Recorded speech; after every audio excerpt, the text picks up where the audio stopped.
नमस्कार दोस्तों, स्वागत है आप सभी का हमारे चैनल शेयर मार्केट में। मैं हूं आपका दोस्त नवी और यहां पर बात करेंगे ब्रांडकॉम ग्रुप के बारे में।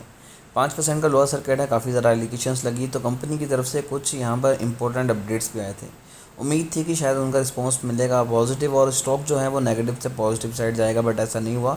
वो क्या इन्होंने क्वेश्चन उठाए ब्रांडकॉम के ऊपर, इन्होंने उसके क्या क्या जवाब दिए वो सभी जानेंगे इस वीडियो में। लेकिन उससे पहले बात करें अगर पिछले 5 दिनों की, तो 10% की दे दी है। पिछले एक मंथ की बात करें तो 65% के पॉजिटिव रिटर्न है। ओवरऑल 75% के पॉजिटिव रिटर्न स्टॉक ने निकाल के दिए थे। 6 मंथ में 40% की गिरावट है। पिछले 5 सालों में 860% के पॉजिटिव रिटर्न है। स्टॉक अगर बात करें तो स्टॉक ने हाई बना लिया था तकरीबन 117 रुपये का। वहाँ से अगर लो की बात करें तो 92% की वेल्थ स्टॉक ख़त्म कर चुका है। अगर फाइनेंशियल्स देखें तभी आपको काफ़ी सारी चीज़ें यहाँ पर क्लियर हो जाएंगी कि कंपनी का रेवेन्यू 10% अप है, नेट इनकम 2% अप है, डिल्यूटेड ईपीएस 2% अप है। और इन्हीं के ऊपर एलिगेशन है कि कंपनी ने अपने जो नंबर्स हैं वो कहीं ना कहीं मैनिपुलेट किए हैं। तो इसको लेके यहाँ पर कंपनी ने कुछ अपडेट आपको दी है, वो इसी के ऊपर चलते हैं।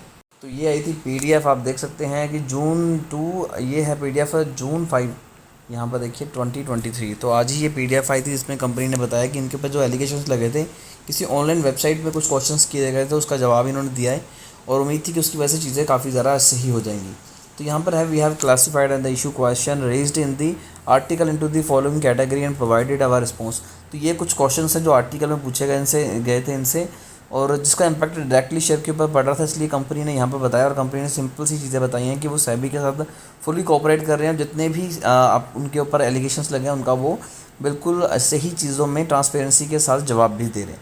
तो पहला तो है the financials of the subsidies seems to be locked and inaccessible. तो यहाँ पर बताया कि कुछ फाइनेंशियल चीज़ें हैं जो कंपनी की जो सब्सिडरी ब्राइटकॉम की, जिसके बारे में इंफॉर्मेशन नहीं है, वो सारा डाटा लॉक है और वो एक्सेस नहीं हो रहा। तो इसके ऊपर कंपनी ने बताया कि ये सभी चीज़ें उनकी वेबसाइट के ऊपर हैं, अगर आप चाहें तो वहाँ जाके इसे चेक कर सकते हैं। Financial statement of 14 to 16 subsidy were not audited according to the auditor statement. तो यहाँ पर बताया कि उनकी कुछ सब्सिडरी हैं जिनकी फाइनेंशियल स्टेटमेंट दिखाई नहीं दे रही।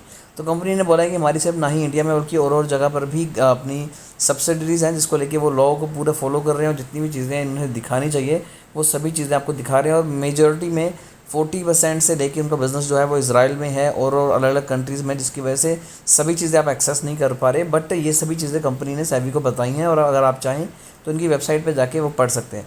The total comprehension income stood at 177 crore rupees in financial year 2020 with asset impairment not reflected as an expense in the profit and loss।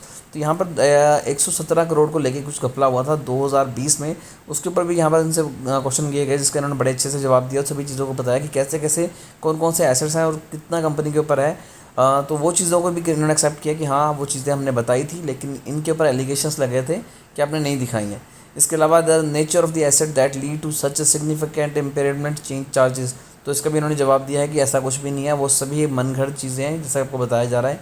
Lack of clarity on the constituents of the other advance in the balance sheet. तो balance sheet में काफ़ी सारी चीज़ों को बताया गया जिसमें इन्होंने बताया we appreciate our concern about the transparency of the financial statement, we are actively refining our reporting to provide a more detailed breakdown of the other category. तो यहाँ पर देखिए उन्होंने कहा कि उन चीज़ों को अच्छे से नहीं बताया गया था, तो इन्होंने यहाँ पर रिस्पॉन्स किया कि हम अदर की जो कैटेगरी आती है, जब भी हम रेवेन्यू देखते हैं तो वहाँ पर रेवेन्यू होता है रेवेन्यू फ्रॉम ऑपरेशन, आरएफओ और अदर इनकम। तो उन्होंने कहा कि जो अदर इनकम है अब हम उसे ब्रेक डाउन करके भी आपको सभी को सबमिट करेंगे और आपको भी वो पीडीएफ दिखा देंगे जिसमें सभी चीज़ों के बारे में बता दिया गया है कि कौन कौन सा पैसा कहाँ कहाँ से लगा था।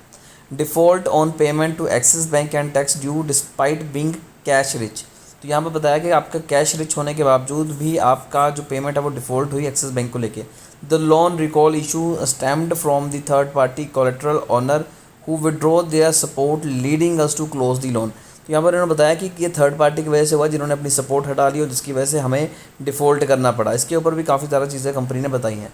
तो ओवरऑल कंपनी ने हर आपके कंसर्न का जवाब दिया है, बट फिर भी ये चीज़ें स्टॉक को पंप करने में कामयाब नहीं हुई। ओवरऑल देखा जाए तो स्टॉक अभी यहाँ से अगर चीज़ें जैसे बता रही है वैसे चली तो अच्छे रिटर्न अभी भी आपको निकाल के दे सकता है। फिर भी शेयर को लेकर अगर आपकी कोई क्वेरी है तो कमेंट कीजिए, हमारी कोशिश होगी कि आपको एक अच्छी एडवाइस दें।